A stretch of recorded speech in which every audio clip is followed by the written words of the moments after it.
Now was the day I came in and I said to someone that I thought I loved, it's about time we cuddle up. We never cuddle, we never kiss or anything. And then you wait about 2 or 3 days, and then you hear a whole conversation with somebody else. Man, y'all don't kiss. Man, y'all don't hug. All y'all do is stay in the bedroom all day, and I still don't know what y'all doing. How'd y'all make kids? Come on, let me show you some things. Now, that woman had her ear close to the door all that time, figured out what to say to him, 'cause she knew I couldn't get no hug, no kiss, not a nothing. It was like 3 weeks. I was like, well, babe, what's up with you? Where's the love at? So then here comes somebody giving me a little speech. They go, if he ain't doing nothing to you, he ain't even hugging you, he don't want to kiss you, he don't want to have nothing to do with you. You know he with somebody else, don't you? I was like, whoa, my love is gone. So then here come another 2 or 3 months. Know him, all the kids. And then you can hear a conversation going, like they in the basement or something. You know what? She gone in the head. You been with me all this time. All she do is cook and clean for the kids. You talk to her, she walk around like she ain't seeing us, but she know how to cook and clean. And you be down here fucking me. I went through the whole house. Didn't see nobody. Not the woman, not the man, only the kids. Okay. So here go part 2 of the scenery. When the kids realized daddy home with another woman and got everything.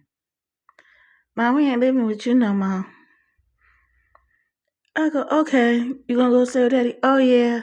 I said, okay, that's good. Part 3 of the scenery.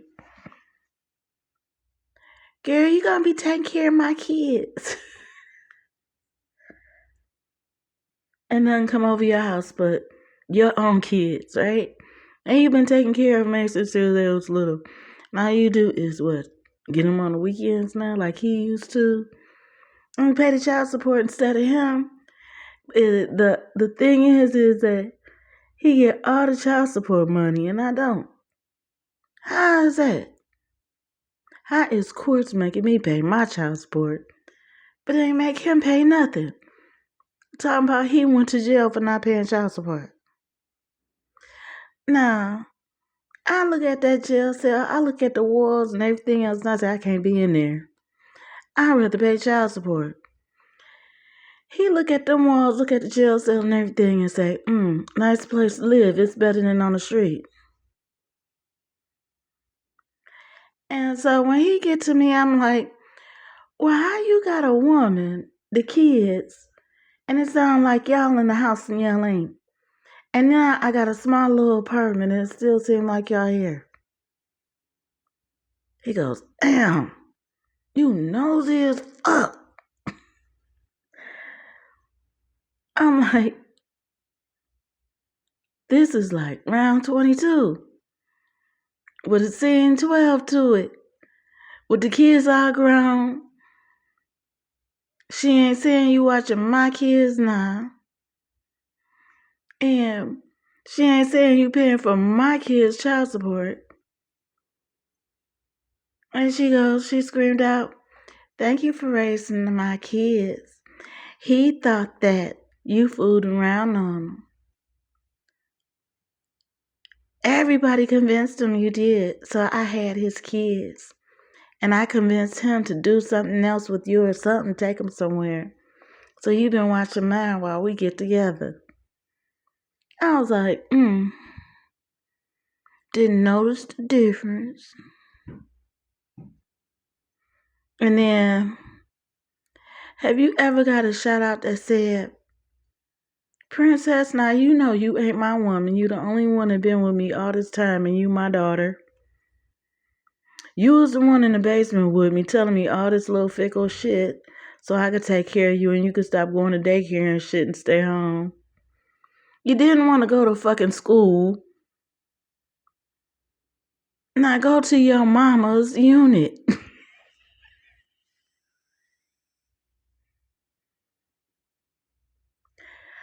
I, by this age, cried because I know how my daughter is. And my mama was like, whoop her ass, tear her ass up. Don't let that child in your house unless you just beating her in her head. I was like, dang. And I've been shouting that I hate females, I hate girls. Didn't know why. And I was like, I love my kids, silly. I love her, but I'm shouting I hate her. Motherfucking ass. Didn't know why. And love her dearly.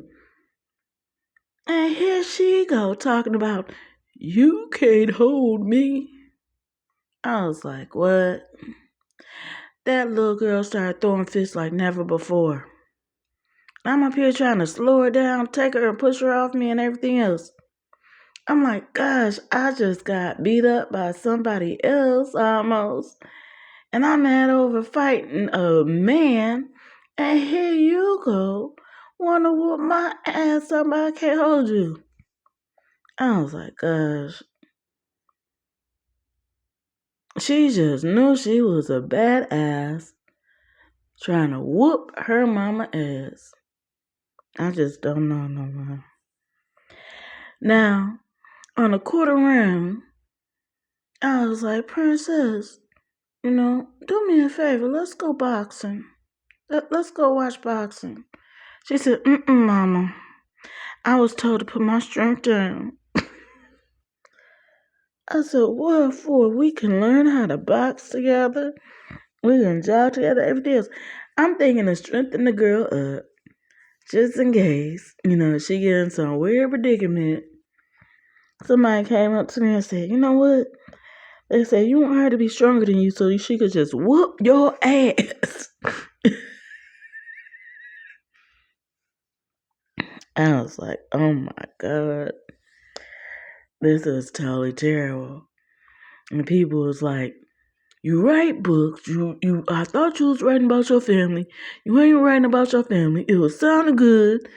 And there you go crying, talking about it ain't for your family. It's not even real. You made that shit up.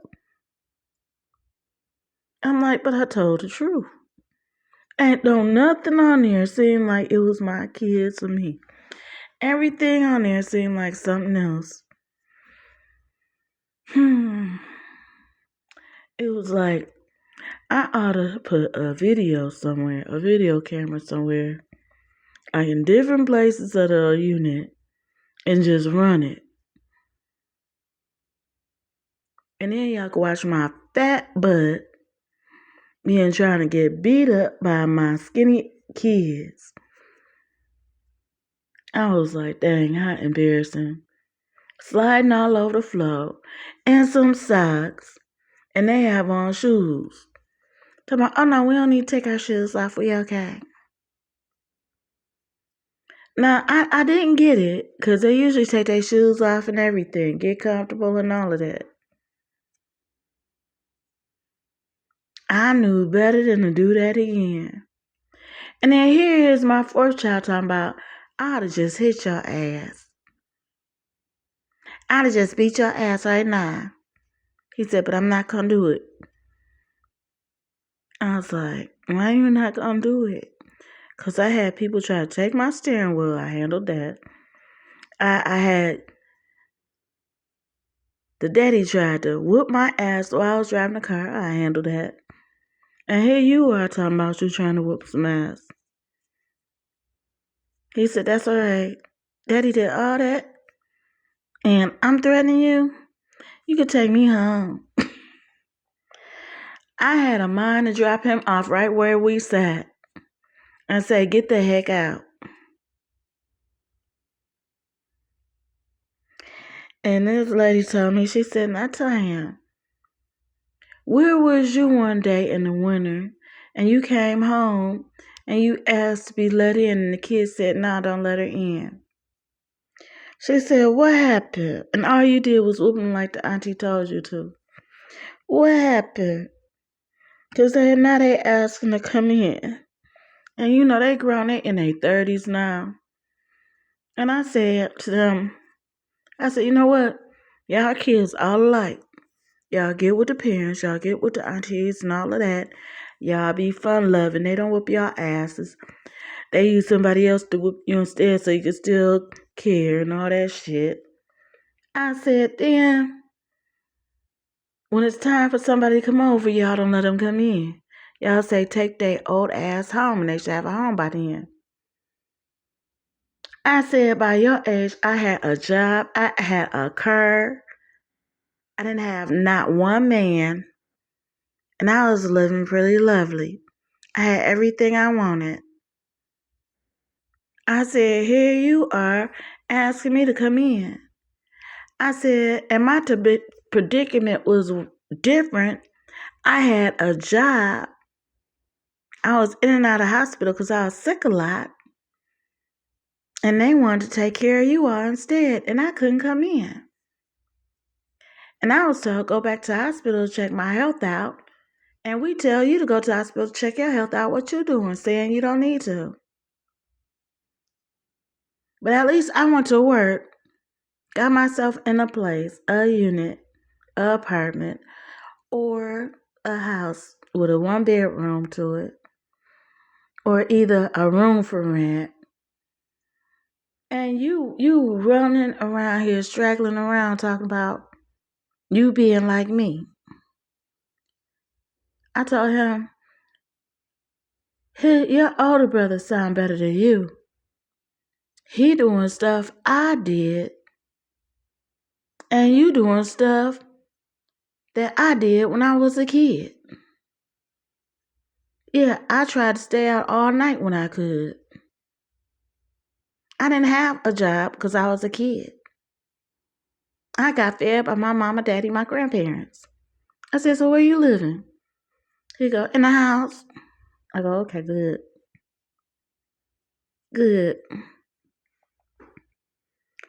Kids are a trip. And when they turn into adults, and they're not kids no more, and then they realize you got through all your sickness and your illnesses, and then they look at you and be like, I don't care. Anybody care? She ain't care about me. I was like, oh my God, when you came out the emergency room, and the other one when you fell sick with a fever, and I ain't never lay hand on y'all when y'all was little, took y'all to the emergency room all the time, made sure y'all fed, ate, and everything else. You know, they said, well, I had deja vu once, and I thought you left me. I thought you was the other mommy. I was like, now they call me retarded. They call me crazy. They say I'm spaced out. They say I don't have my mind frame. What the hell is that shit that they running on? I said, what kind of drugs y'all taking? And why didn't y'all want to go to daycare? What was they giving y'all in there for y'all to think like that? That was some hell of a shit finding out that, and I'm 56 years old, and here they are in their 30s talking about I look like I'm 18, and they caught up with me. I'm like, get out. Go have fun. Go over your friend's house. Go spend the night over there. You know what they say? Daddy house next. I'm like, what is they doing? They spent all that year when the buses was free out there, riding the bus back and forth, talking about they having fun on bus ride. Could you imagine some teenagers having fun on bus ride and it's free? For the whole 3-4 years? And that's all they doing is going back and forth on the bus. They saying they ain't coming in the house. Or they ain't coming in wherever you stand. But they having fun out there. Boy, oh boy. I learned to not worry about my children. To let them run the streets as much as they want to. They gonna get in trouble. And they think that I've been in jail. They the ones that's gonna have their asses in there. Up here asking me, you been in jail? Have you ever did this, did that? Man, I learned to say, give me a sleeping pill, go to sleep, and let the motherfucking miles run until they fall asleep in the hallway. Or wherever they at, outside, wherever. They not gonna drive me crazy. Kids is a trip. And until you have one, you'll never know how I feel. And then when you get a deranged crazy mama, because her parents is gone, her grandparents gone, she don't have nobody to talk to, and you tell her, go get some friends. And it seemed like she somewhere in the building talking and she parked somewhere in the lot or something, telling your son, don't tell her nothing. I'm like, wow, this woman sat in the parking lot for days. This woman sat in the hallway for days somewhere, worried about me. I was so thankful that I had a mama that cared about me because I was going through sickness. But I call it deranged because when it's like that, you know it's deranged by that time when you like, I don't know if my child gonna make it through. It's deranged time. That's deranged. Because I know if I had a child that had died or that was going through sickness or illness, I'd be kind of deranged. I would. Because I would think that, it's just past. It's just, my mind was gone. But even though she got her good health and she got her good mind, and she know how to drive and she know how to take care of herself, and she going through the motions and all of that stuff, and my kids went through fighting everybody and not fighting and celebrating and thanking God that I didn't die. I myself thank God I didn't die either. And I thank my family, my friends, my relatives, even though they was kicking my ass to heal up because they said you would beat their ass if they was in a casket and you loved them. They whoop my ass every night to get up. But guess what? I fought everything out of me, and I thank my family, friends, relatives, my coworkers, my everything that I had in life that stood by my side. Even dogs and cats that I noticed that I had fed and everything walked by here. And I thank God that I saw a lot of people and a lot of things that cared about me that I made it through. I thank you all sincerely, and I'm happy that I cured up this far. And they gave me some other tests too, so I hope I passed my COVID test they're giving me and some other tests too. Well, God bless y'all. Y'all have fun. And in reality, I still love my kids and my daughter. And I'm happy they daddy was here to take care of them, nurture them, and bring them to a healthy state of mind and body. Now it's his turn to get healthy. And I hope he has a beautiful life ahead of him. And love him dearly. Love my people as well. Love my friends, family, relatives. God bless y'all. Amen.